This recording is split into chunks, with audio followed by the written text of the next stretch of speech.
This is CBN Newswatch. It is Friday, September 18th. Thank you so much for joining us. I'm Efrem Graham. Ahead today, the remnants of Hurricane Sally still packing a deadly punch. See how you can help those in the aftermath. The impact of virtual schooling, why parents need to watch out for predators. Highs and lows this week, a look at the impact of the UAE peace agreement as Israel goes into another lockdown. And college football is back, why the Big Ten says the games can go on. All those stories and more are ahead in this edition of CBN Newswatch. I want to begin this half hour with the remnants of Hurricane Sally turning deadly as more than 500,000 people are without power. Rescues are underway as the Gulf Coast faces flash flood watches. The storm claimed lives in Alabama and Georgia, packing a punch with 105-mile-an-hour winds and bringing a surge of seawater, dropping more than 2 feet of rain in some places. In North Carolina, the rain caused a massive tree to fall onto a moving car. The driver thanking God she could walk away unharmed. Hey, that ain't nothing but God. That's amazing, just the rain brought the tree down because we didn't have a heavy wind last night. To help with the recovery, CBN's Operation Blessing is on the scene delivering foods and supplies. Because of power outages, people in Pensacola, Florida needed ice to keep their food from going bad. Operation Blessing supplied the ice along with food and fresh water. Now, if you would like to donate to Operation Blessing, you can do so by calling 1-800-700-7000 or you can visit cbn.com. Taking a look now at where the remnants of Hurricane Sally are headed and new threats emerging is AccuWeather's Daji Aswad. Sally continues to bring heavy rain this morning across portions of coastal Virginia, and over the last 24 hours or so, we have seen over 8 inches of rain in Millwood, South Carolina, out to Fort Benning, Georgia, over 7 inches of rain, and this did lead to some flooding as well as travel disruptions. As we take a look at your water vapor here, blues, whites, and even some greens, that's all associated with Sally as well as a cold front, and that cold front is what's helping take Sally, which is now a tropical rainstorm, out to the east. So drier air will start to filter in as we head throughout our Friday. But as we take a look at that radar, still pretty soggy along that frontal boundary. And once again, with the tropical rainstorm moisture pressing throughout coastal Virginia, we have been dealing with some flash flood warnings across coastal Virginia and still looking at some flash flood watches. High pressure builds in from the north. That will allow for a cool down. Also just drier conditions, not only for the northeast, but leading into the southeast as well. So as we check out our future radar here, a lot of that precipitation will be out to our east by 8 a.m. Still could be some showers and rain lingering just to the south of Richmond. And then as we move through the day, some clouds hold on, but drier air is transported in with our high pressure system. Check out Virginia Beach, 74 for your high today. And we'll continue to see better chances for sunshine Saturday and Sunday with temperatures going about 10 degrees below average as we head into the weekend. Now, as we take a look at your Atlantic basin, it's pretty active. Still going to be tracking out several storms here. I'm going to focus on Tropical Depression 22 and Teddy. Tropical Depression 22 is out through the Gulf of Mexico, continuing to move north-northeast at 6 miles per hour. Winds associated with that right now at 35 miles per hour. Likely to gain strength and become a tropical storm into our Saturday morning. And we see that curvature into South Texas. The question here becomes how far inland it goes versus staying out in the water. And I think it does a bit of both. And that's why we have to be very cautious about this system, because it could gain some more strength, wind intensity as it heads into the upcoming week with its interaction of water. And then check out this monster of a storm, Hurricane Teddy, moving northwest at 12 miles per hour, moving away from the Leeward Islands. Very distinctive eye here. Will continue as a Category 4 throughout much of our Friday, decreasing to a Category 3 storm as it begins to approach Bermuda, potentially making landfall in Bermuda Monday. Bermuda has already seen a pretty strong hurricane about a week ago, and this will bring more impacts and devastation to the island. Then Teddy is likely to jet further to the north into our Tuesday forecast, where it could potentially get close to Nova Scotia as we head into middle to late next week. Daji, thank you. A firefighter has died battling a wildfire in San Bernardino's National Forest in California. The U.S. Forest Service says that the death happened as crews battled the El Dorado fire. The name of the firefighter is being withheld until family members are notified. The cause of death, of course, still under investigation. An update right now on the arrest of Hong Kong pro-democracy activists and journalists. At least a dozen young people have been held in prison for 2 weeks. Lucille Toulousan is on this story for us. I just want him back and safe. A sobbing mother's desperate plea for the release of her imprisoned son. Detained by the Chinese government, he is sick and needs medication. 2 weeks ago, he and 11 other young people were arrested in the South China Sea as they sought political asylum in Taiwan. Charged with illegally crossing the Chinese border on a boat off the coast of Guangdong, Chinese authorities also accused them of disavowing Chinese control over Hong Kong. One of the 12 is a Christian, and all of them participated in pro-democracy protests. They are now detained in Beijing, where news about them is barred and access to their own lawyers denied. Although China accused him of meddling in their domestic affairs, U.S. Secretary of State Mike Pompeo expressed concern for the 12 Hong Kong youths. He said, "We question Chief Executive Carrie Lam's stated commitment to protecting the rights of Hong Kong residents and call on authorities to ensure due process." These cases have been handled in the mainland according to the mainland laws. Hong Kong has seen a wave of arrests of activists in recent weeks under a controversial national security law imposed by China in June. The security law, opposed by many in Hong Kong, punishes what Beijing broadly defines as secession, subversion, terrorism, and collusion with foreign forces with up to life imprisonment. Beijing says that the new law can help stabilize the political unrest in Hong Kong and finally put a stop to the protests there. But pro-democracy groups and critics fear that the national security law will put an end to Hong Kong's autonomy. Press freedom has already been curtailed as critical reporters are being arrested, and restrictions are being imposed on foreign journalists. Hong Kong textbooks are also being censored. Chinese government brutalities like the Tiananmen Square massacre are removed from history books.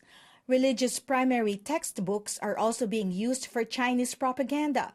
They have been injected with Chinese patriotism. Pro-democracy leader Joshua Wong says Hong Kong is in the most critical situation. Now it's not just a fight for democracy and liberty, but also a battle between truth and lies.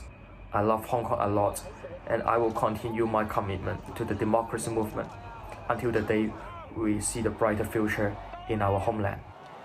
Lucille Telusan, CBN News. The coronavirus continues to impact American lives in more ways than we could have imagined. Now we learn that it's a driving factor behind a 93% increase in the number of children sexually solicited online. As Lori Johnson reports, since the country's virtual lockdown, our people are spending much more time online, and parents need to be on the lookout for predators. Online child sex predators have been more active than ever during the COVID-19 pandemic. Pretending to be kids themselves, they ask their victims for nude pictures and even arrange to meet them for sex or try to force them into slavery. Just last month, authorities arrested 34 men in Fresno, California, as part of Operation COVID Chatdown. The suspects thought they were trapping 12 and 13-year-olds when they were actually communicating with undercover cops, posing as kids. Too often, however, predators get away with it. The access to our kids is there through online gadgets. You think of a child predator who may have to deal with restrictions of being away from a school or away from a mall. Well, online, those don't apply.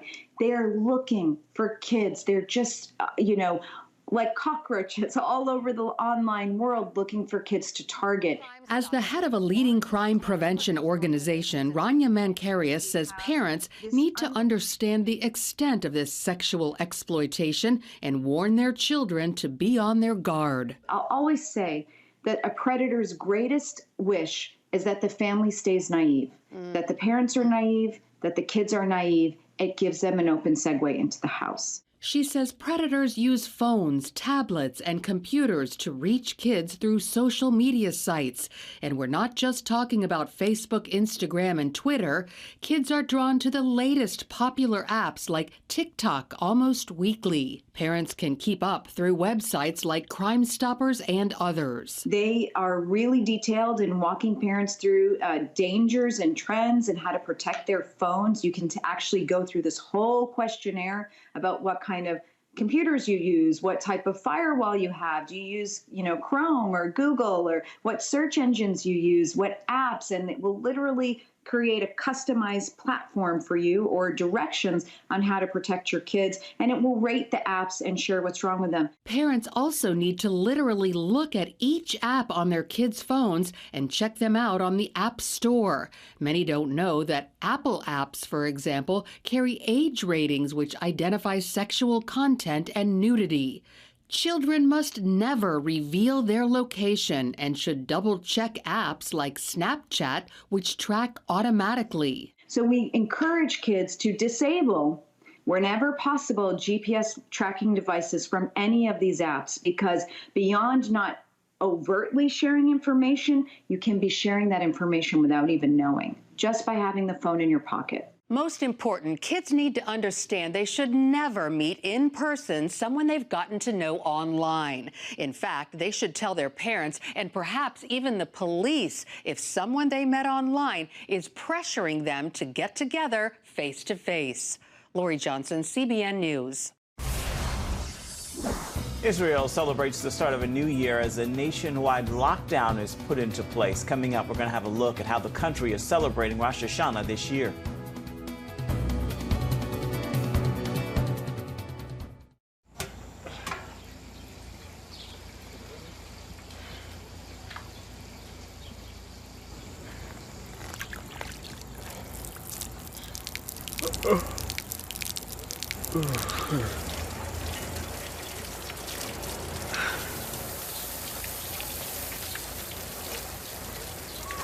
Life is better with a good night's sleep. Get your free DVD or booklet of Protect Your Sleep as the world watches from the outside. It's a big diplomatic tug of war here in the Middle East. Go inside the story with Jerusalem Dateline. Israeli archaeologists are talking about a discovery that could change the thinking about the Temple Mount. Join CBN Jerusalem Bureau Chief Chris Mitchell and get the biblical perspective on the events shaping the world. What starts in Israel then ends up going to other places. Watch Jerusalem Dateline Friday night at 9:30 on the CBN News Channel. Life. It's meant to be lived fully. Jesus said it. I came to give you life. Life to the fullest. Life in your family. Life in your finances. Life in your body, mind, and spirit. Life in your everyday.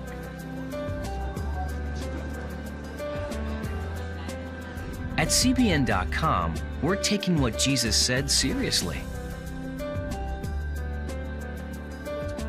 We're here to help you discover life.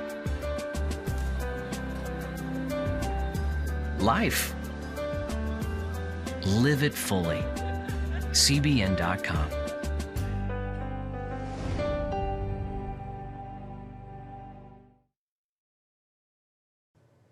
It's a remarkable week for Israel, but with mixed emotions. This week, the signing of the UAE peace agreement took place, while the country, though, is also going into its second lockdown to fight the coronavirus. CBN Middle East correspondent Julie Stahl has more.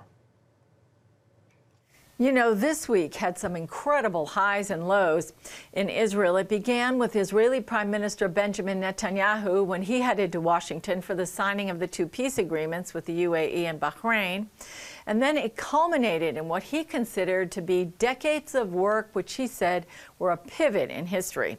So one American rabbi who's been meeting with Gulf leaders for years told us that the King of Bahrain said that the only guarantee for a strong, moderate Arab presence in the Gulf is a strong Israel, and that the Gulf is actually looking to Israel to be its defender and protector.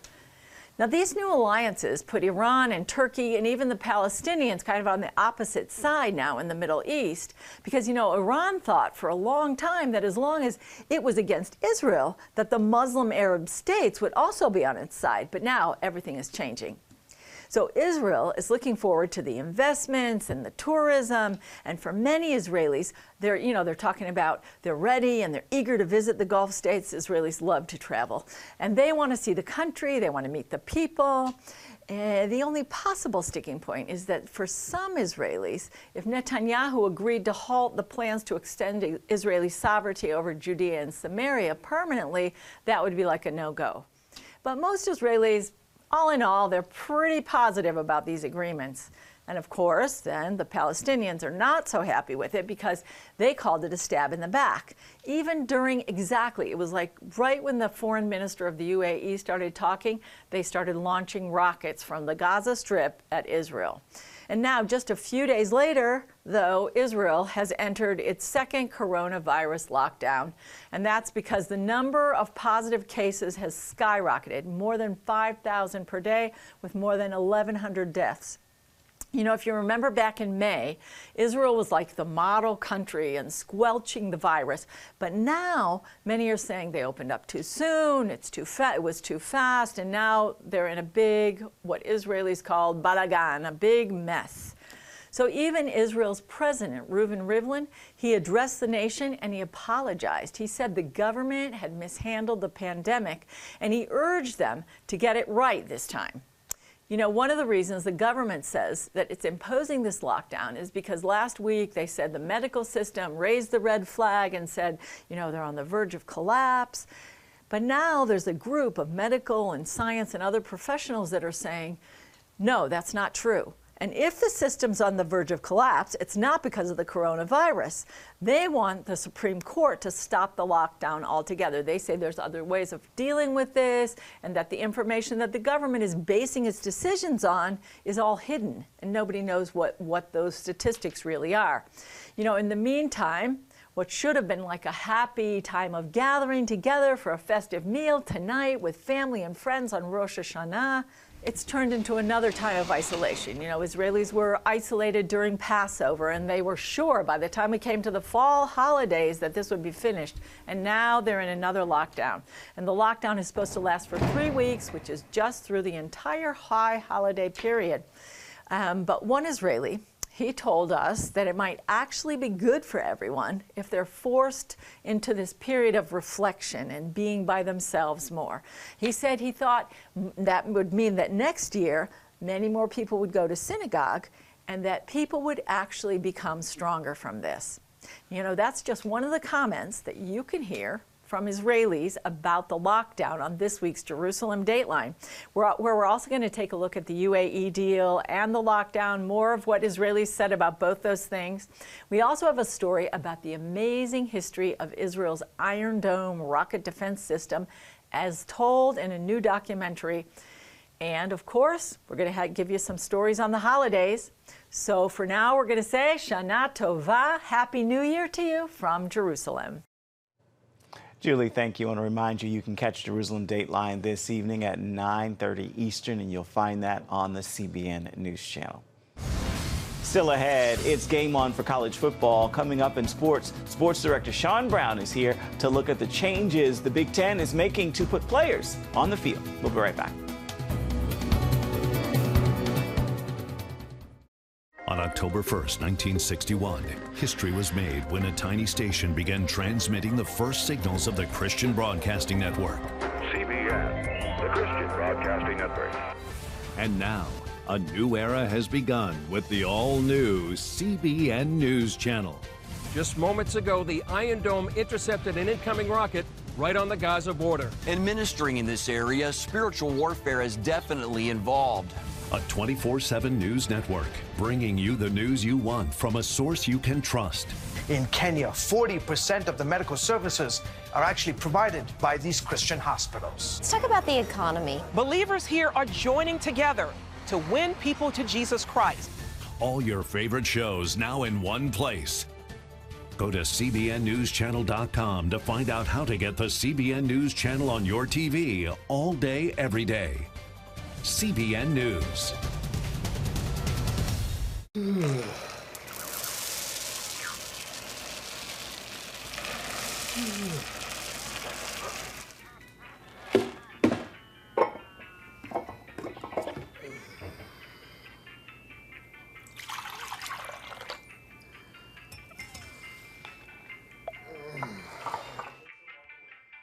Life is better with a good night's sleep.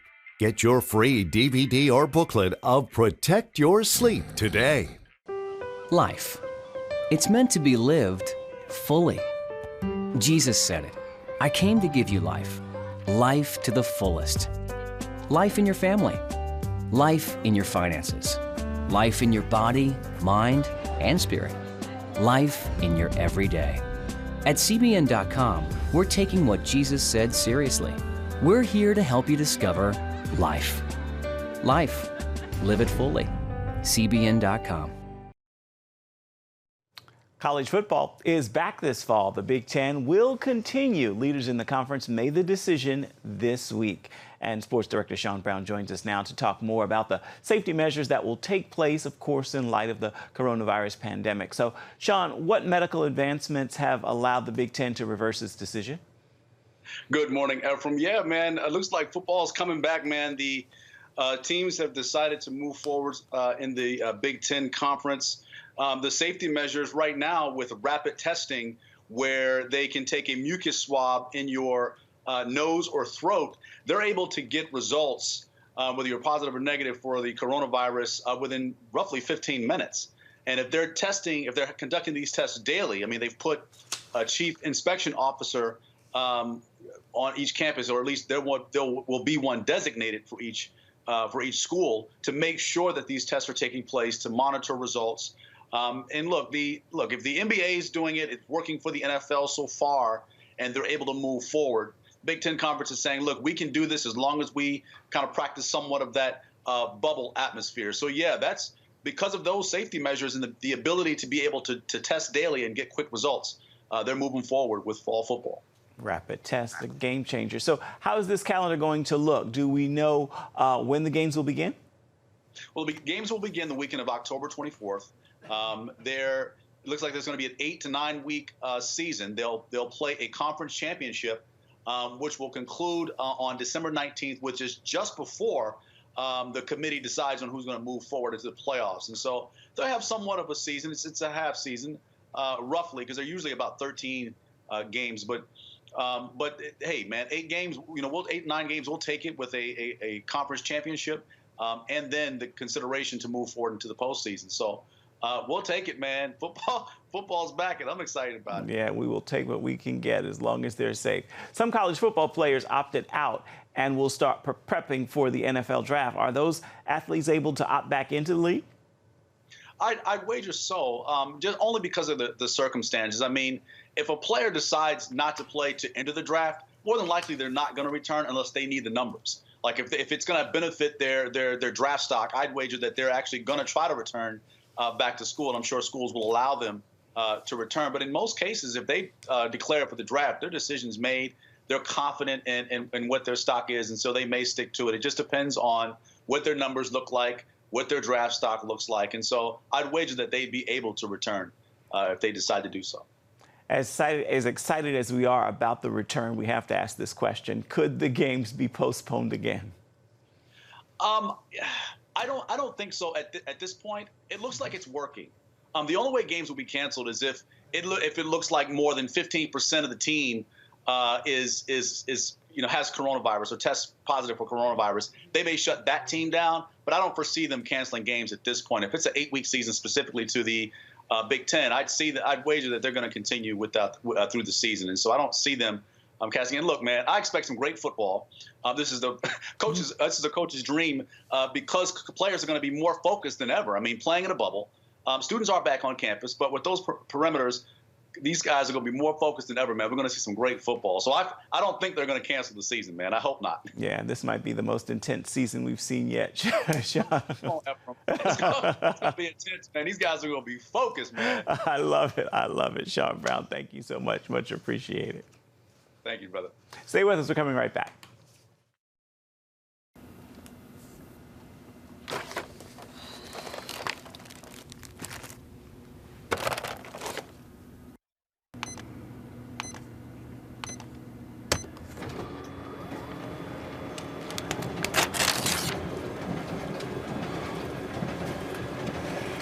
Life is better with a good night's sleep.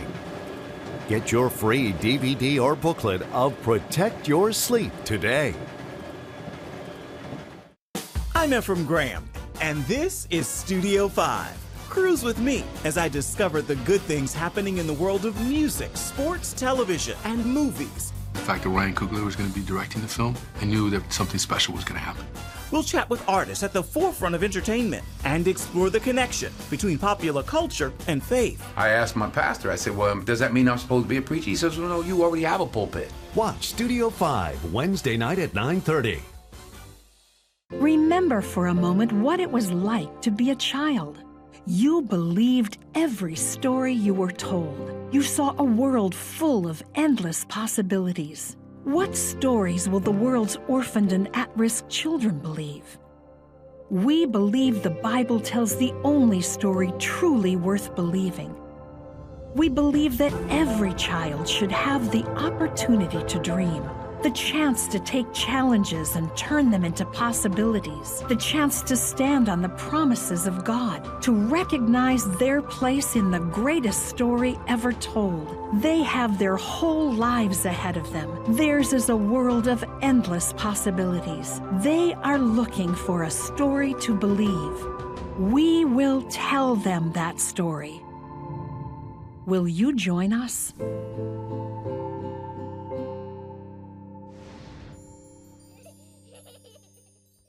Home to the Southern Gospel Station from CBN Radio. You'll enjoy a rich Southern blend of bluegrass, classic gospel, and Southern Gospel favorites. CBN Southern Gospel.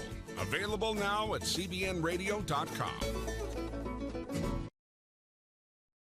Check out the CBN News Daily Rundown podcast each weekday with me, Caitlin Burke. Click on the show tab at cbnnews.com where you can listen and subscribe. And welcome back to CBN News Watch. A robot is helping doctors treat patients with coronavirus. Egyptian engineers designed the human-like robot that reduces the infection risk of medical staff dealing with the coronavirus patients. It can take blood samples, conduct COVID-19 tests, and check vital signs. Patients in isolation say the friendly-looking robot lifts their spirits. Since the coronavirus was first detected in China, robots have been enlisted around the world to help fight the virus. Well, time now for your Friday Faithful, and I want to leave you with this thought. Heard in the lyrics of a Morris Chapman song I remember hearing as a child. Now is the time for looking up. It's time to put a smile where there used to be a frown. Look up. Don't let life get you down. And here's why. God is about to do His greatest work in you. With that word, I encourage you to make today a fabulous Friday and be sure to have a wonderful weekend on purpose. That will do it for this edition of CBN News Watch. I want to remind you can always find more of our programs on the CBN News channel. You can find them there at any time. You can also find them online at cbnnews.com. We would love to know what you think about the stories you've seen here today. You can email us, the address right there on your screen, newswatch@cbn.com. And of course, you can always reach out and touch us on Facebook, Twitter, and Instagram. We would love to hear from you. Hope you'll join us again right here next time. Again, make it a fabulous Friday. We'll see you back here Monday.